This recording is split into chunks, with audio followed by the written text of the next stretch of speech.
America ने एक बार फिर से ईरान के ऊपर हमले कर दिए हैं। क्या एक बार फिर से अमेरिका और ईरान के बीच जंग शुरू हो चुकी है? इसका जवाब हाँ भी है और इसका जवाब ना भी है। हमलों के बाद डोनाल्ड ट्रंप की तरफ से क्या कहा गया है, ईरान की तरफ से क्या कहा जा रहा है, सारी चीजें आप लोगों को बताएंगे। लेकिन इन तमाम चीजों के बीच यूएई बहुत बुरी तरह से फंसता हुआ नजर आ रहा है। इसराइल ने यूएई को इतनी बुरी तरह से फंसा दिया है कि अब करेंगे अमेरिका और इसराइल और भुगतेगा कहीं ना कहीं यूएई। सऊदी अरब और कतर की भी बात करेंगे। इन्होंने अभी 6 घंटे पहले इस हमले से क्या फैसला लिया था और 6 घंटे के बाद इन्होंने क्या किया है, सारी चीजें आप लोगों को दिखाने की कोशिश करेंगे। साथ ही साथ एक वायरस दुनिया में फैल रहा है जिसका नाम है हंता वायरस, इस पर भी थोड़ा सा अपडेट आप लोगों को देंगे। काफी चर्चा है इस हंता वायरस की, कोरोना की तरह इसको बताया जा रहा है। क्या है यह हंता वायरस? बस 2 मिनट में इसके बारे में आप लोगों को सारी जानकारी दे देंगे। फिलहाल बड़ी खबर यह है कि अमेरिका की नौसेना ने, अमेरिका के फाइटर जेट ने, अमेरिका के ड्रोन्स ने स्टेट ऑफ हॉर्मुज में ईरान की नौसेना पर हमला किया, केशम बंदरगाह पर हमला किया। इसके अलावा बंदर अब्बास बंदरगाह पर भी ड्रोन से हमले किए गए। ईरान की राजधानी तेहरान के अंदर भी कुछ धमाकों की आवाजें सुनाई दी हैं। हमले के बाद डोनाल्ड ट्रंप ने कहा कि देखिए, ईरान ने अमेरिका के साथ बदतमीजी की थी, उसी के जवाब में हमने ये हमला किया है। ट्रंप ने कहा कि ईरानी ठिकानों पर हमले महज एक हल्का सा हमला था और युद्ध विराम अभी जारी है, सीजफायर जारी है, जंग दोबारा से शुरू नहीं हुई है, बस हमने एक हल्का सा हमला ईरान के ठिकानों पर किया था। अमेरिकी सेंट्रल कमांड ने बताया कि हमने ईरान के ऊपर ये हमले इसलिए किए क्योंकि हमारे जो 3 विध्वंसक स्टेट ऑफ हॉर्मुज में तैनात हैं, उन पर मिसाइलों से, ड्रोन से और छोटी नाव से ईरानी नौसेना ने हमला किया था। इसके जवाब में हमने ईरान के ऊपर हमला किया है। हालांकि अमेरिका ने यह भी दावा किया कि हमारे युद्धपोत के ऊपर, हमारे विध्वंसक पोत के ऊपर हमले तो हुए लेकिन हमें नुकसान किसी तरह का नहीं हुआ है। जवाबी कार्रवाई करते हुए हमने ईरान के उन तमाम सैन्य ठिकानों को तबाह कर दिया जहां से हमारे विध्वंसक पोत के ऊपर हमले शुरू किए गए थे। वहीं ईरानी मीडिया तेहरान टाइम्स ने दावा किया है कि ईरान ने अमेरिका के ऊपर जो हमले किए उसकी वजह से अमेरिका के विध्वंसक पोत को पीछे हटना पड़ा।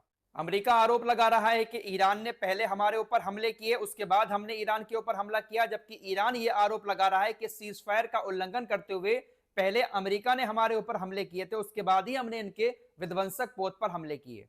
आईआरजीसी के खातिमुल अंबिया हेडक्वार्टर के स्पोक्स पर्सन ने कहा कि अमेरिका ने पहले हमारे 2 जहाजों पर हमला किया, एक जहाज जास के एरिया में था और दूसरा यूएई की फुजैरा बंदरगाह के पास था। एक मालवाहक जहाज था और एक तेल का टैंकर था। जब अमेरिका ने हमारे 2 जहाजों को निशाना बनाया तो उसके जवाब में ईरानी सेना ने चाबहार पोर्ट से दक्षिण में अमेरिकी नौसेना पर हमला किया। फिलहाल अमेरिका और ईरान की तरफ से इसी तरह के दावे करते हुए एक दूसरे के ऊपर छोटे मोटे हमले किए जा रहे हैं। हालांकि इसको जंग नहीं कह सकते। अमेरिका अगर जहाजों पर हमला कर रहा है तो पलटकर ईरान भी उनको जवाब दे रहा है, और अगर ईरान उनके ऊपर हमला कर रहा है तो फिर अमेरिका की तरफ से भी हमले किए जा रहे हैं। हालांकि अभी जंग शुरू नहीं हुई है। डोनाल्ड ट्रंप ने कहा है कि सीजफायर लागू है, बस हमने छोटा सा हमला ईरान के ऊपर किया था। वहीं दोस्तों, यूएई को ईरान ने अपना दुश्मन देश घोषित कर दिया है। आप लोग 3-4 दिन से सुनते ही होंगे कि यूएई की तरफ बहुत सारी मिसाइलें जा रही हैं। यूएई स्टेटमेंट जारी कर रहा है कि हम मिसाइलों को मार रहे हैं, मोबाइल पर अलर्ट आ रहे हैं। यूएई की फुजैरा बंदरगाह पर ड्रोन अटैक भी हुए हैं। हालांकि ईरान ने इन तमाम हमलों से इनकार कर दिया कि हम यूएई के ऊपर हमले नहीं कर रहे हैं। लेकिन रात जो ईरान के ऊपर हमले हुए हैं ईरानी बंदरगाहों पर और तेहरान के अंदर, ऐसी जानकारी कथित तौर पर सामने आ रही है कि इसमें यूएई भी मिला हुआ था। ऐसा दावा किया जा रहा है कि यूएई ने अपने लड़ाकू विमानों से अपने देश का झंडा हटाकर ईरान के ऊपर हमले किए, अमेरिका का साथ देते हुए। इसीलिए ईरान ने यूएई को अपना दुश्मन देश घोषित कर दिया है। ईरानी संसद की राष्ट्रीय सुरक्षा समिति के अध्यक्ष अली खेदरियान ने कहा, इस्लामिक गणराज्य अब यूएई को पड़ोसी नहीं बल्कि अपना शत्रु अड्डा मानता है, यानी दुश्मन का अड्डा मानता है। इजराइल ने यूएई को इस जंग में बहुत बुरी तरह से फंसा दिया है। इजराइल ने यूएई के अंदर अपना आयरन डोम तक तैनात कर दिया था, भरोसा दिलाते हुए कि हम आपकी रक्षा करेंगे। उसके अलावा एक लेजर वाला सिस्टम होता है, वो भी तैनात कर दिया था जो हमलों की पहचान करता है। यूएई को भरोसा हो गया कि इजराइल और अमेरिका हमारे साथ हैं, ये हमें बचाएंगे। लेकिन दोस्तों, ये कहीं ना कहीं अपना मतलब निकाल रहे हैं और यूएई को कमजोर करने की यहां पर कोशिश कर रहे हैं। यूएई को इस जंग में शामिल करके ईरान से यूएई के ऊपर हमले करवाकर कहीं ना कहीं यूएई को कमजोर करने की कोशिश है, और यूएई को यह बात समझ नहीं आ रही है। फिलहाल इसी बीच बड़ी खबर यह भी आ रही है कि मिस्र ने अपने राफेल लड़ाकू विमानों का एक बड़ा दस्ता यूएई के अंदर तैनात कर दिया है, यूएई की रक्षा के लिए। मिस्र ने यूएई के अंदर अपने लड़ाकू विमानों को जो तैनात किया है, हो सकता है कि इसके पीछे भी इजराइल का ही हाथ हो, क्योंकि इजराइल और मिस्र आपस में मिले हुए हैं दोस्तों। कितना भी ये लोग निंदा करते रहे इसराइल की, गाजा के मामले में, फिलिस्तीन के मामले में, लेकिन मिस्र, जॉर्डन और इसराइल ये वो देश हैं जो अंदर अंदर एक दूसरे से पूरी तरह से मिले हुए हैं। हो सकता है कि इसराइल के कहने पर ही यूएई के अंदर मिस्र ने अपने लड़ाकू विमान तैनात किए हों। वैसे गाजा के लिए कभी लड़ाकू विमान तैनात नहीं किया मिस्र ने, बातें बड़ी बड़ी करते रहे, लेकिन राफेल लड़ाकू विमान यूएई के अंदर तैनात कर दिए हैं ताकि ईरान अगर कोई हमला करता है तो उसको रोक सके। आइए अब सऊदी अरब की बात कर लेते हैं। कल ही अमेरिकी मीडिया ने यह रिपोर्ट दी थी कि सऊदी अरब ने मना कर दिया है अमेरिका से कि वो अब ईरान के ऊपर कोई ऑपरेशन ना चलाएं। अगर आप ऑपरेशन चलाते हैं स्ट्रेट ऑफ हॉर्मुज को खुलवाने के लिए तो हम अपने हवाई अड्डों का इस्तेमाल आपको नहीं करने देंगे। सऊदी अरब और कुवैत जैसे देशों ने प्रतिबंध लगा दिया था, लेकिन 6 से 8 घंटे के अंदर ही कुवैत और सऊदी अरब ने जो प्रतिबंध लगाए थे उसको हटा दिया। अमेरिका ने रात जो हमले किए हैं उसके बाद खबरें आ रही हैं कि सऊदी अरब और कुवैत ने अब प्रतिबंध हटा दिए हैं। अमेरिका अब उनके हवाई अड्डों का इस्तेमाल कर सकता है, जो बेस बने हुए हैं उसका इस्तेमाल कर सकता है, उनके एयर स्पेस से ईरान के ऊपर हमले कर सकता है। ऐसी चीजें अब सामने आना शुरू हो चुकी हैं। इन अरबी देशों के अंदर इतनी हिम्मत है ही नहीं कि वो अमेरिका और इसराइल को उनकी जगह इस्तेमाल करने से रोक सके। अब सबसे बड़ा सवाल यही है, क्या राष्ट्रपति डोनाल्ड ट्रंप ईरान के साथ फिर से पहले जैसी जंग शुरू करेंगे? वैसे मुश्किल है। अमेरिका की खुफिया एजेंसी CIA की एक रिपोर्ट सामने आई है। खुफिया जानकारी से यह पता चला है कि ईरान के अंदर इस वक्त जो पैसे की दिक्कत चल रही है, आर्थिक कठिनाई का सामना जो ईरान को करना पड़ रहा है, वो सिर्फ 3-4 महीने तक है। उसके बाद ईरान में सब कुछ नॉर्मल हो जाएगा। जो नुकसान हुआ है ईरान उसकी किसी न किसी तरह भरपाई कर लेगा। ईरान के पास अभी भी 75% मोबाइल लॉन्चर मौजूद हैं। ईरान के पास अपनी 70% मिसाइलें हैं, अंडरग्राउंड सुविधाएं हैं। जितनी भी मिसाइलें ईरान की हमलों में डैमेज हुई थी, जो नुकसान हुआ था मिसाइल लॉन्चरों को, उसको ठीक कर लिया गया है।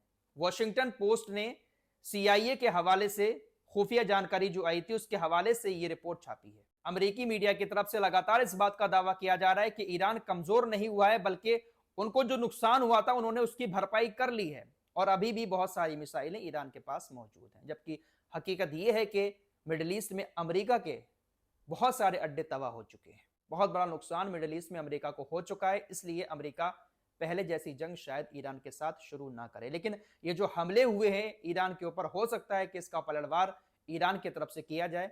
वैसे अभी तक कोई बड़ा स्टेटमेंट ईरान की तरफ से नहीं आया है कि वो बदला लेंगे। फिलहाल हंता वायरस की बात कर लेते हैं। हर साल कहीं ना कहीं से कोई ना कोई वायरस निकल आता है। इस बार क्रूज से एक वायरस निकल आया।